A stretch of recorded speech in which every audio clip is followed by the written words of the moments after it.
उस वक्त रात को शूट चल रहा था वर्मा फार्म हाउस में and everybody was laughing at me, everybody, my boss, all this artist, Govinda including, Shilpa Shetty including, क्या इडियट बॉक्स में जा रहा है काम करने के लिए। क्योंकि अगर आपको यहाँ सर्वाइव करना है सर, तो आपको नए माहौल के साथ, नए मीडियम के साथ आगे बढ़ना ही चाहिए। आने वाली जो वेब सीरीज़ है उसका टाइटल है नो किडिंग। ओके। इसमें आशीष शर्मा, सोनारिका बदूरिया, गुलशन ग्रोवर है, जो 3 सीज़न की कहानी है। और सेकेंड सीज़न में फिर हम शबाना जी, दिव्या दत्ता इनको लेने वाले।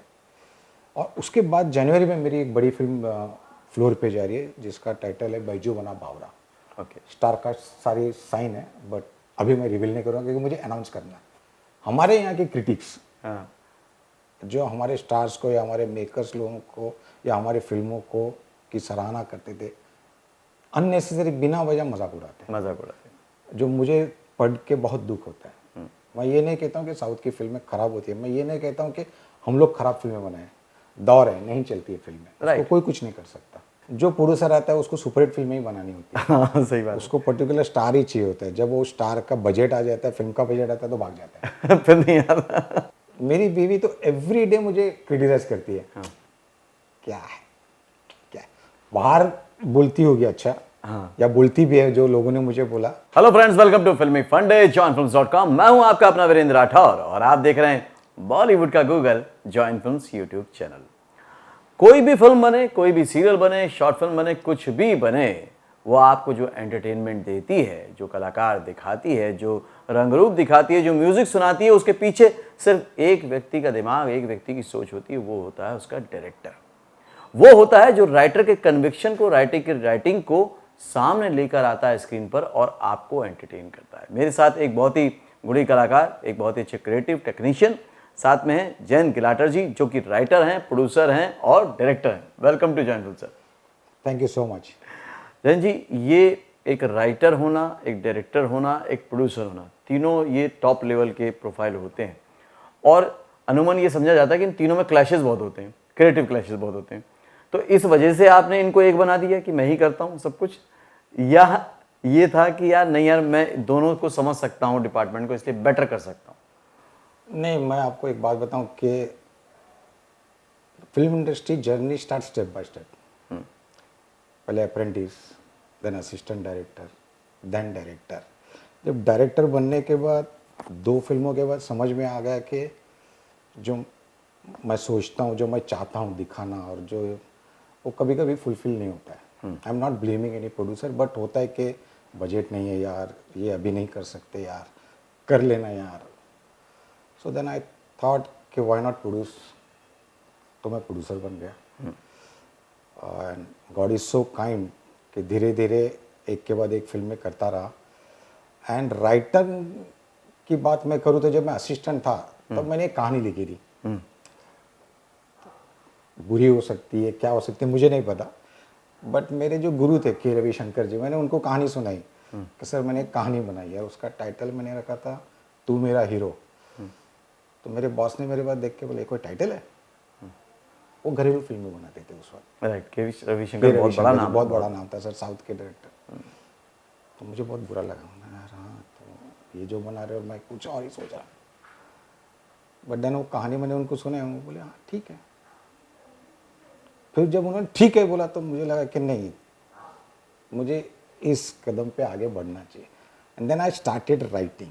इनफैक्ट कि मैं फिल्म इंडस्ट्री ज्वाइन करने के पहले I was in bank, Central Bank of India. अच्छा। या आफ्टर मैं बीकॉम, मैंने एमकॉम का फॉर्म भरा बट गया नहीं, मुझे जॉब लग गया तो मैं वहाँ चला गया।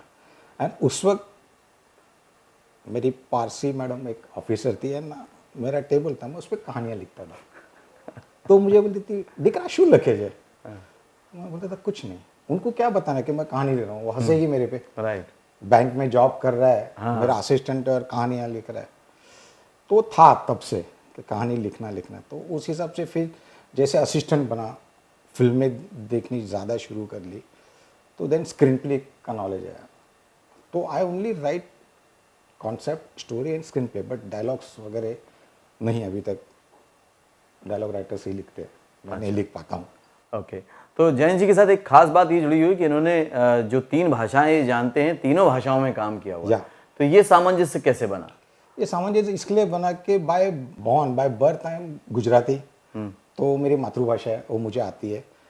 बट जन्म महाराष्ट्र में हुआ, मुंबई में हुआ, और जहाँ मैं बड़ा हुआ विले पार्ले, तो Vile Parle is a hub of Gujarati and Marathi people, okay. Right. तो बचपन से ही मराठी बोलना शुरू कर दिया। तो उस वजह से मराठी और गुजराती लैंग्वेज पे पकड़ अच्छी रही। और गुजराती पहले मैंने, आप बिलीव करेंगे, मैंने एज अ प्रोड्यूसर पहले फिल्म मराठी बनाई, अच्छा, पहले मराठी में। मराठी बनाई as a producer. After chalk and duster जब मेरी फिल्म रिलीज हुई तो मेरी मम्मी ने मुझे एक दिन बोल दिया, क्या बाकी की फिल्में बनाता है, गुजराती फिल्में बनाना अपनी। तो मैंने कहा हाँ ठीक है। फिर मेरे एक प्रोड्यूसर मित्र है, वो प्रोड्यूसर नहीं थे एक्चुअली, उनका बिजनेस फिल्म लाइन से है बट कुछ और है। मेरी उनकी मुलाकात अक्सर होती थी, उनके यहाँ कॉफ़ी पीने चले जाऊँ, फिर हम बात करते रहे। वो हर बार आधे घंटे के उस सेशन में हर बार बोलते कुछ करते ना मिलकर साथ में, सीरियल बनाते, ये बनाते, वो बनाते। ऐसे ही बात करते करते उन्होंने बोला यार नट सम्राट जैसा कुछ होना चाहिए, मराठी नट सम्राट महेश मांजरेकर वाली। तो मैंने तुरंत, अपॉर्चुनिटी होती है ना, मैंने कहा आप करोगे? तो बोले तू कैसे करेगा, ये तो बन चुकी है। बोला नहीं, इसको हम गुजराती में बनाते हैं।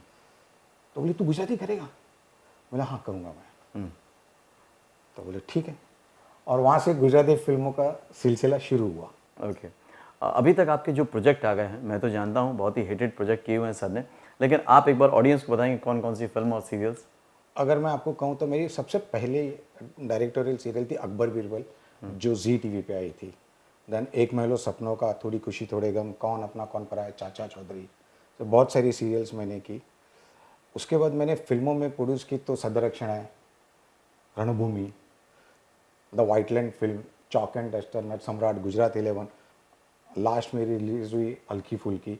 मैंने इनकम टैक्स डिपार्टमेंट के लिए, इंडिया गवर्नमेंट के लिए एक 55 मिनट्स की डॉक्यूमेंट्री बनाई, जो इनकम टैक्स डिपार्टमेंट को 150 ईयर्स कंप्लीट हुए थे। ओके। तो उसका एक डॉक्यूमेंट्री उनको 55 मिनट्स की बनाई थी, जिसमें अक्षय कुमार, आमिर खान, प्रियंका चोपड़ा, ओम पुरी, आदि गोदरेज, अजीम प्रेम जी, नारायण मूर्ति, एंड सबसे बड़ा नाम उस वक्त जो फाइनेंस मिनिस्टर थे अपने ex president mister Pranab Mukherjee. तो वो भी बना ली मैंने।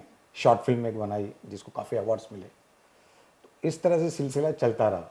और अब ये है कि सारे मीडियम में काम करते करते लेटेस्ट जो OTT प्लेटफॉर्म आया है उसमें मैंने एक अभी रिसेंटली वेब सीरीज शूट की है जिसका टाइटल है नो किडिंग। Okay, great. तो सर ने मतलब इंडिपेंडेंट सिनेमा जिसको हम शॉर्ट फिल्म बोलते हैं उसको करा है, डॉक्यूमेंट्रीज की हैं, टीवी सीरियल्स की हैं, फिल्म्स की, और सबसे बड़ी बात है कि कुछ खास किया है। एक महल और सपने का तो मुझे याद है, Yeah. उस टाइम का वो सबसे ज़्यादा देखा जाने वाला TRP वाला सीरियल था, Right. आनंद देसाई वाला। तो उसको भी सब लोगों ने बहुत पसंद किया, बड़ा फैमिली वाला था। तो जब चाचा चौधरी आया, वो कन्विक्शन कैसे आया, क्योंकि वो कॉमिक्स का कैरेक्टर था, उसको रियलिस्टिक वे में उतारना, और उसके लिए जो आपने कैरेक्टर लिए रघुवीर यादव और बाकी लोग, वो सब कैसा था? एक बड़ा उसमें सर मैंने जब ज्वाइन किया तो मैंने इन बिटवीन ज्वाइन किया, उसके कुछ 25 एक एपिसोड हो चुके थे। तो रघुवीर जी ऑलरेडी उसमें थे, ओके। राइट, सहारा पे आ रहा था। उनको कुछ डायरेक्टर के साथ कुछ अनबन हो जाती है, हर एक के साथ प्रोड्यूसर और डायरेक्टर का कुछ बन जाता है। तो फिर मुझे कॉल आया कि आप आके मिलो हमें। तो मैं जाके मिला, बातचीत हुई। मुझे कॉन्सेप्ट बहुत, चाचा चौधरी कौन नहीं क्या जानता, सही। तो और रघुवीर जी की बात थी। मैंने कहा मुझे कुछ एपिसोड्स देखने, मैं जब एपिसोड देखूंगा तो मुझे समझ में आ जाएगा कि चैनल कैसे? को क्या चाहिए और हमें क्या प्रेजेंटेशन करनी है। तो सारे मैंने कम से कम 5-6 एपिसोड्स देख लिए उस दिन, और उसके बाद देन आई स्टार्टेड, तो दी एंड तक फिर मैं करता रहा। राइट, उसके बाद काफ़ी पॉपुलर भी हुआ। काफ़ी पॉपुलर हो गया। ओके। और ये चार्ट एंड डस्टर भी इंडस्ट्री के लिए भी बड़ी थी, क्रिटिकली एक्लेम फिल्म थी। ये फिल्म के लिए आपने कैसे सोचा? चॉक एंड डस्टर के बारे में सर ऐसा हुआ कि सेम मेरे गुरुजी जो के रविशंकर जी है, वो मुझे हमेशा बोलते थे यार कोई अच्छा राइटर दे, मुझे कोई अच्छा राइटर दे। तो मेरे एक राइटर मित्र है मिस्टर रंजीव वर्मा, मैंने उनको बुलाया, मेरे बॉस को जाके आप मिलो। तो वो जाते थे, बॉस को कहानी सुनाते थे, फिर मेरे बॉस बोलते थे और एक। तो हर एक में पेशेंस नहीं होता, तो राइटर में भी पेशेंस नहीं थे। बोले सर मैं गया 4-5 बार आपके बॉस को, हमने कहानी सुनाई बट हमको कुछ जम नहीं रहा है। हो सकता है। सडनली उन्होंने बोला सर मेरे पास एक कॉन्सेप्ट है। अच्छा, कुछ बोला नहीं, सिर्फ एक कॉन्सेप्ट। मैंने कहा क्या कॉन्सेप्ट है? तो उन्होंने एक टाइटल दिया मुझे, मी शिक्षिका, मराठी में। ओके। मैं DN नगर पहुंचा था और जू जा रहा था गाड़ी लेकर। मैंने इमीडिएटली गाड़ी घुमाई, बोला कहाँ है? बोले घर पे। बोला नीचे उतर, CCTV में मुझे। ही केम, मैंने बोला बता क्या है? बोले कुछ नहीं सर, टाइटल है मी शिक्षिका। बोला तूने बोला कॉन्सेप्ट है? बोले नहीं सर, वो स्कूल है जहाँ मेरी बीवी टीचर है, वो पढ़ाती है, वहाँ एक हादसा हो गया। नवंबर का ही महीना था, नवरात्रि चल रही थी। मैंने कहा शाम को ऑफिस में आ जा। वो ऑफिस में आ गया, मैंने शाम को उनको साइनिंग अमाउंट दी। मैंने बोला इस पर हम कल से काम करेंगे। सर मेरा से कुछ नहीं, बोला हम बैठ के काम करेंगे। और इस तरह से उसने मी शिक्षिका बोला, तो हम मराठी फिल्म सोच रहे थे। ठीक है, स्क्रीन प्ले कंप्लीट हो गया। 2 महीने काम करने के बाद स्क्रीन प्ले जब कंप्लीट हो गया, मैं एक दिन रात को सारे कैरेक्टर्स थे तो उसके अगेंस्ट में मैं कौन आर्टिस्ट हो सकते वो लिख रहा था रात को। नीना कुलकर्णी, ये मराठी के आर्टिस्ट सारे सारे नाम जब लिखे मैंने, तो मैंने कहा इतनी बड़ी स्टार कास्ट है ये, और मैं बेवकूफ़ हूँ जो मैं इसको मराठी में बना रहा हूँ। बड़ा सिनेमा बड़ा सिनेमा ये छोटी फिल्म नहीं है। उस वक्त मुझे नींद नहीं, मैंने मेरी वाइफ के साथ डिस्कशन किया कि ऐसा ऐसा है। तो बोले अगर सब्जेक्ट अच्छा है तो why not try in Hindi. Next day मैंने जब ऑफिस में आके मैंने राइटर से बात की कि अभी हम इसको हिंदी में बनाएंगे, हिंदी के हिसाब से अब इसको चेंज करेंगे, तो he was upset. Any writer I think, अगर मैं अकेला राइटर होता तो मैं भी अपसेट हो जाता हूँ। अरे सर 2 महीना काम किया, अभी आप बोल रहे। कुछ नहीं सर, हम करेंगे।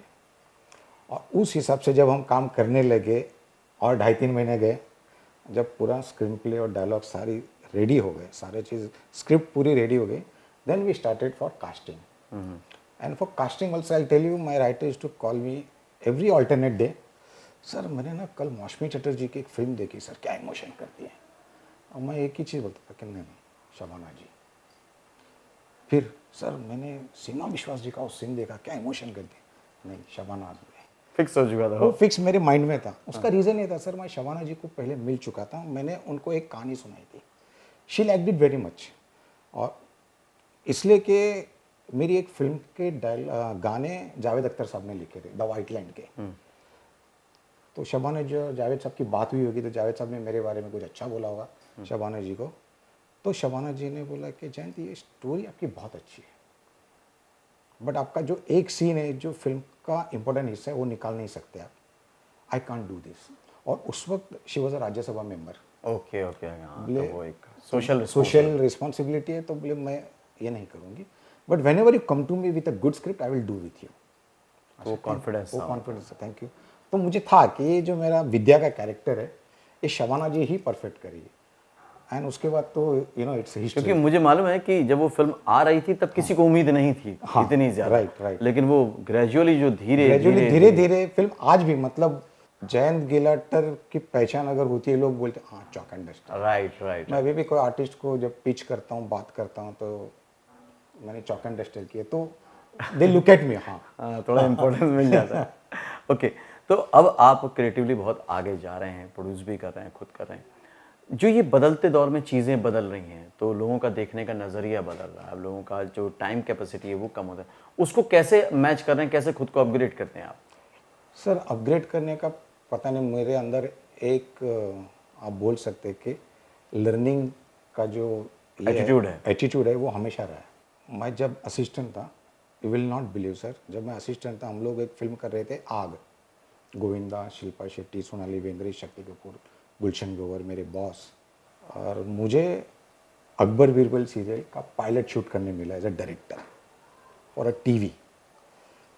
तो उस वक्त रात को शूट चल रहा था वर्मा फार्म हाउस में, and everybody was laughing at me, everybody, my boss, all this artist, Govinda including, Shilpa Shetty including, क्या इडियट बॉक्स में जा रहा है काम करने के लिए।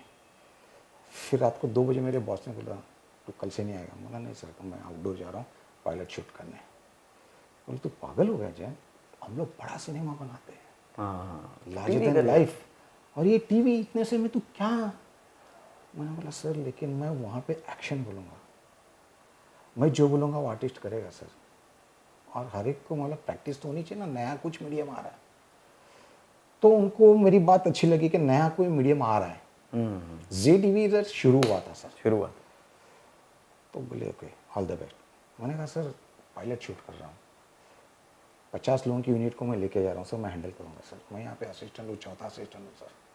एक बंदा, और वो बंदा भी सर फिल्म इंडस्ट्री का बहुत बड़ा नाम प्रोड्यूसर, रतिन ईरानी, अरुणा रानी जी के भाई, इंद्र कुमार के बड़े भाई, उन्होंने भी 4-5 बड़ी फिल्में बनाई थी। मतलब वो मेरे पे कॉन्फिडेंस बता रहे सर। और मतलब विक्रम गोखले, आनंद देसाई है मेरे साथ। बोले नहीं नहीं जयंत, आई कैन अंडरस्टैंड। तो धीरे धीरे जैसे जैसे सर मीडियम आगे बढ़ता जाता है ना सर, तो मेरे अंदर ये है कि मैं उस मीडियम में हर बार काम करता जाऊँ। Right. शॉर्ट फिल्म का दौर था तो मैंने एक शॉर्ट फिल्म की। अब OTT आ गया सर, तो हमने वेब सीरीज शूट कर ली। क्योंकि अगर आपको यहाँ सर्वाइव करना है सर, तो आपको नए माहौल के साथ, नए मीडियम के साथ आगे बढ़ना ही चाहिए। अगर आप स्टिक रहे कि मैं यही करता रहूँगा, तो आई थिंक कि सर फिर nobody will come to you. मुझे ख्याल से आर्टिस्ट का ये एक्सप्लोर का एक तरीका भी है कि वो जितना अपग्रेड करेगा वो एक्सप्लोर कर भी पाएगा, एक्सप्लोर कर पाएगा। है ना। लेकिन अब जब कंटेंट किंग हो गया है, जो हमेशा से कहा जाता था कि होना चाहिए, और अब वो दौर आ गया कि कंटेंट किंग आ गया, और सिनेमा भी ग्लोबल हो रहा है।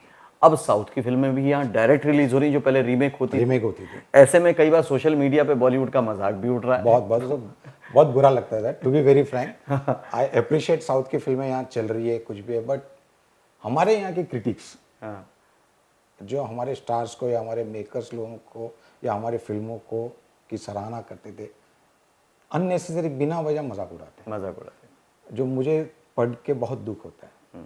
मैं ये नहीं कहता हूँ कि साउथ की फिल्में खराब होती है, मैं ये नहीं कहता हूँ कि हम लोग खराब फिल्में बनाए, दौर है, नहीं चलती है फिल्में, उसको कोई कुछ नहीं कर सकता। और अगेन अगर मैं सही बताऊं आप लोग को इतना नहीं जानते, साउथ की भी वो एक दो फिल्में हैं जो आपको दिख रही हैं। हाँ, वहां पे भी फ्लॉप होती है ना फिल्में, वहां पे भी छोटी फिल्में बनती है। हाँ। तो ऐसा हर इंडस्ट्री में होता है। ऐसा तो चलता रहता है। लेकिन जब इस तरह के चैलेंजेस आते हैं तो आपसे भी कई लोग मिलते होंगे कि यार वैसा कुछ बनाना है। हाँ, क्योंकि वो माइंड में रहता है ना, वो माइंड में रहता है। तो ऐसा कभी कोई बात क्या हुआ? बहुत बार हुआ है सर। हाँ। जो प्रोड्यूसर आता है उसको सुपरहिट फिल्म ही बनानी होती है। हाँ, सही बात। उसको पर्टिकुलर स्टार ही चाहिए होता है। जब वो स्टार का बजट आ जाता है, फिल्म का बजट आता है, तो भाग जाता है। फिर नहीं आता। ओके, आने वाले टाइम में आप जैसे पहले एक स्टारडम हुआ करता था और आजकल हम देख रहे हैं कि कैरेक्टर बेस्ड काम होने लगा है, ऐसे में नए आर्टिस्ट के लिए, नए क्रिएटर्स के लिए कितनी जगह बनती जा रही है? बहुत है सर। मैं आपको कहता हूँ कि sir every day, every second, every minute there is an opportunity for every new person in this industry. सिर्फ आप में वो लगन चाहिए, वो कैपेबिलिटी चाहिए कि मुझे कुछ करना है, तो आपको सर नया एक्टर भी मिल जाएगा सर, नया डायरेक्टर भी मिल जाएगा, नया राइटर भी मिल जाएगा। सेट फॉर्मूला अभी नहीं रहा सर। तो सेट फॉर्मूला वाली फिल्में चली गई अब।